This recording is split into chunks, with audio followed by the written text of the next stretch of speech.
Isabel? May naririnig ako umiiyak na bata sa labas ng bahay. Kunin ko lang sa prison. Kasi blender na siya. Handog ng DZRH ang tula sa kanyang panahon. May mga taong kahit maginhawa ang buhay, ay hindi pa rin makamtan ang hanap na kaligayahan. Ito'y dahil nananatiling may kulang sa kanilang buhay. Pakinggan natin ang naging karanasan ni Isabel sa ating dulang sa kanyang panahon.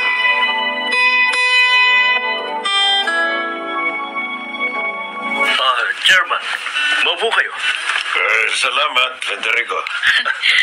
Parang alam na ho namin ang sadya nyo dito, Chairman Manuel. Oo nga. Gusto nyo alamin kung mamimigay uli kami ng gift bag para sa mga mahihirap na bata dito sa ating barangay ngayong Kapaskuhan. Mahusay pala kayong manghulang mag-asawa. Alam nyo kasi, marami kayong napaligaya nang gawin nyo yun last year. Ay, naging masaya rin kami, Chairman. Oo nga po, Chairman. Kaya, rin kami, Chairman. Oo nga po, Chairman. Kaya, naipasya po namin na maglinga puli sa kanila ngayong Pasko ito. Nakoy, salamat. Marami na namang sasaya ngayong Pasko dahil sa inyo. May ba ako? Nabalitaan ko may pinuntahan kayong bahay ampunan. Opo, ang totoo nga, marami na ho kaming pinuntahan. Pero hindi pa rin kami makahanap ng maaampo namin. Kung gusto ninyo, subukin yung puntahan ng bahay ampunan na pinapasukan ng pamangking ko. Oh? Baka sakaling doon kayo makakita ng hinahanap nyo. Medyo malayo nga lang yun. Okay lang ho yun. Sige ho, pupuntahan namin. Ano pong address?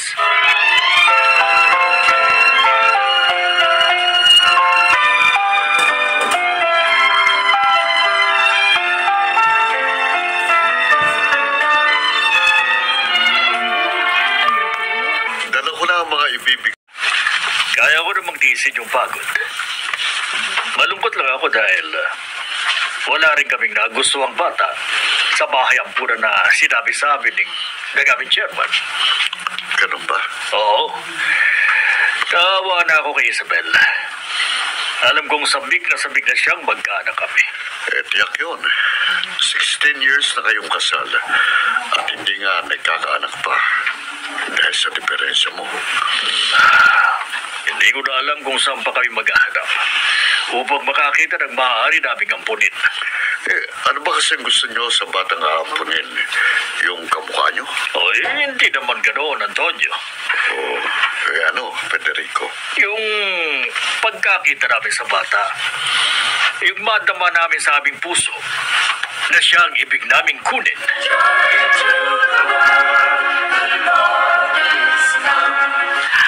Ang gaganda naman itong doll collection mo, Isabel. Lahat cute. Inihanda akong mga yan para sana nga doon sa batang kukunin namin ni Federico. Ay, kaya lang hanggang ngayon wala pa rin. Nalulungkot na nga ako eh. Ayoko nga lang ipahalata kay Federico kasi ayokong pati ako problemahin pa niya. Huwag naman kasi kayo masyadong pihikan sa aampunin. Baka naman yung hinahanap mo yung super ganda at gwapong baby. Hindi. Ang puso namin ang aming tinatanong muna tuwing naghahanap kami. Kaso, wala pa rin sagot ang aming... Na may inilalaan din sa inyo ang Panginoon Diyos.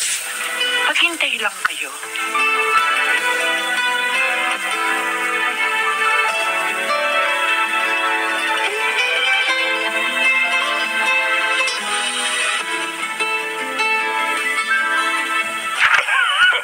Masayang-masaya ang mga nakatanggap ng tulong niyo, Isabel. Oo nga ho, Chairman Manuel.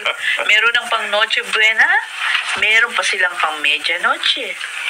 Higit na marami na tulungan niyo ngayon. Oo, kasi may mga kaibigan ho kami na nagbibigay ng goods at mga laruan.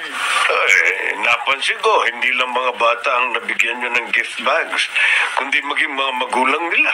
May mga kabarangay kasi ho tayo na nagbigay din ng mga maitutulong. Kaya, mas marami po ang naipamigay namin. Nakakatuwa. Pati mga kabarangay natin na hikayat ninyong tumulong. Maganda talaga kayong halimbawa sa mga tao. Sana laging ganito. Party nyo, hindi ba? May nangyari sa opisina, Isabel. Bakit? Ano nangyari? Namatay ang bunsong anak ng janitor naming si Nestor. Oh, Pneumonia. At huli na nagbatok na sa dita. sus, kawawa naman pala. Awang-awa nga ako kay Nestor. Kahit marami silang anak ng asawa niya, ayaw niyang mawala kahit isa sa mga yon. Oh, syempre. Mahal nilang mga yun. Sumama ako sa kanya sa ospital. Binigyan ko na rin sila ng tulong. Tama yung ginawa mo. Ay, Bakit bumuntong hininga ka? wala. Naalala ko lang kasi yung sitwasyon natin. Tumatanda na tayo pero hanggang ngayon, wala pa rin tayong batang maampon. Gusto ko sanang maranasan man lang na may tatawag sa akin ng mami. Yun bang batang yayakap at hahalik sa atin? I'm sorry, Isabel. Dahil sa akin kaya ka naghihirap ng ganyan. Ang damdamin mo. Huwag mong sisihin ang sarili mo. Hindi ka naman naglihim sa akin tungkol sa iyong diferensya. Federico, mahal kita. Kaya nagpakasal pa rin ako sa'yo. Ang gusto ko lang, sana matagpuan na natin ang batang inilaan ng Diyos para sa atin. At sana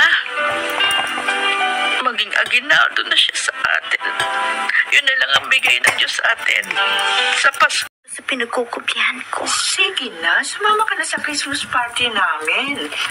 Para mabawasan niya yung lungkot mo. Total, binayagan ka naman ni Federico. Jonah, alam mo namang wala akong hilig sa mga party-party na yan. Mas gusto ko pang mag-alaga ng bata. Kaso nga, wala ka naman batang aalagaan. Aling Isabel, tanggapin niyo kaya ang anak ko? Ay, Coco. Kung kakausapin ko kayo. Sige, ibigay mo. Mabait siya. Naghahanap ng maampun. Halika na. Pihikan kayo sa pagpili ng batang aampunin.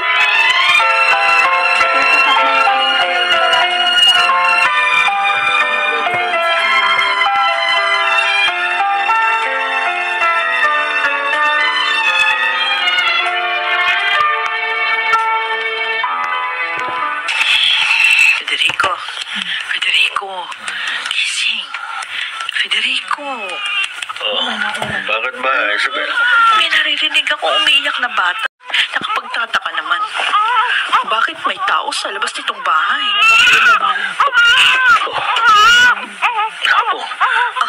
Isabel, may bata nga. Tingnan mo. Nakabalot siya sa kumot. Kawawa naman siya. Baka giniginaw kaya umiiyak. Paano napuntang batang yan dito? May nataraw ako naglalakad ng babae. Siguro galing sa dito. Susundan ko siya. Huwag na. Iniwan niya rito yung bata eh. Hindi ibig sabihin, para sa atin siya. Isabel, Huwag mo na siya sundan. kailangan pa natin makatiyak. Susundan ko pa rin siya.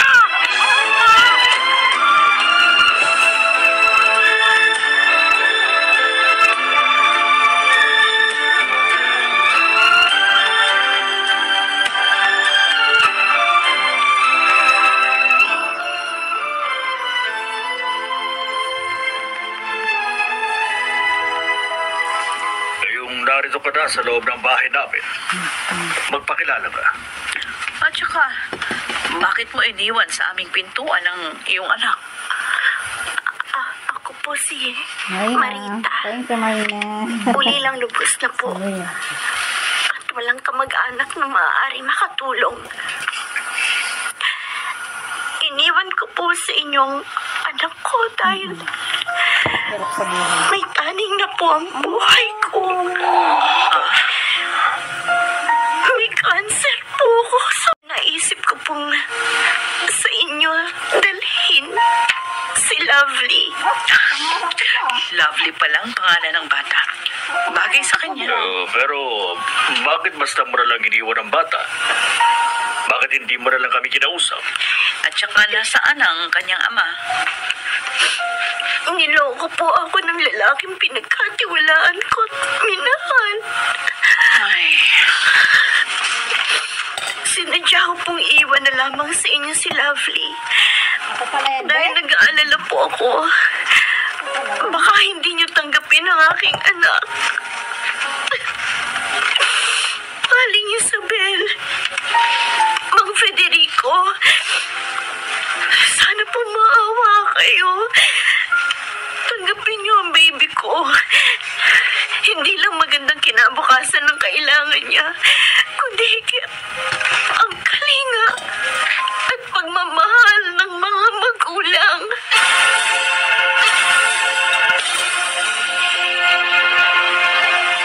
Hoy, nakapag-ampo na kayo? oo. Saan kayo nakakuha? At saka paano? 3 days ago, nagising kami ng madaling araw ni Federico dahil nga sa iyak ng sanggol sa may pintuan namin. Ayun, pagbukas nga namin, nakita namin siya. Tapos nakita rin namin yung babaeng naglalakad palayo sa kanya. Ha? Anong ginawa niyo? Ay, hinabol ni Federico yung babae. Kinausap namin. Yun nga, nalaman namin na siya nga yung ina ng bata. Oh my God! Ay, bakit niya iniwan yung anak niya? Wala siyang kamag-anak na maaaring tumulong sa kanya. At may taning ng kanyang buhay. Ang payat-payat na nga eh. Ibig sabihin nun, may iiwan ang kanyang anak sa makapagbibigay ng kalinga at pagmamahal sa bata. Eh, ang tanong, gusto ba ng puso niyo ang batang yan? Kaya inampun niyo. Oo. Unang kita pa lang nga namin, may naramdaman na kaming kakaiba para sa kanya.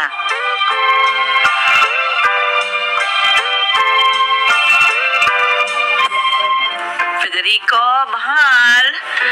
Noche buena na. Halika na, kumain na tayo. Oh, eh, narito na kami ng baby natin. Oo. Bakit sinama mo pa si baby? Hindi ba tulog siya kanina sa crib? Eh, nagising ang balis na ako eh. Kaya kinarga ko na lang. Ah, siguro gusto rin niyang makapag-noche buena. Oo, tama. Makikipag-noche buena siya sa Eh, atin. malaga.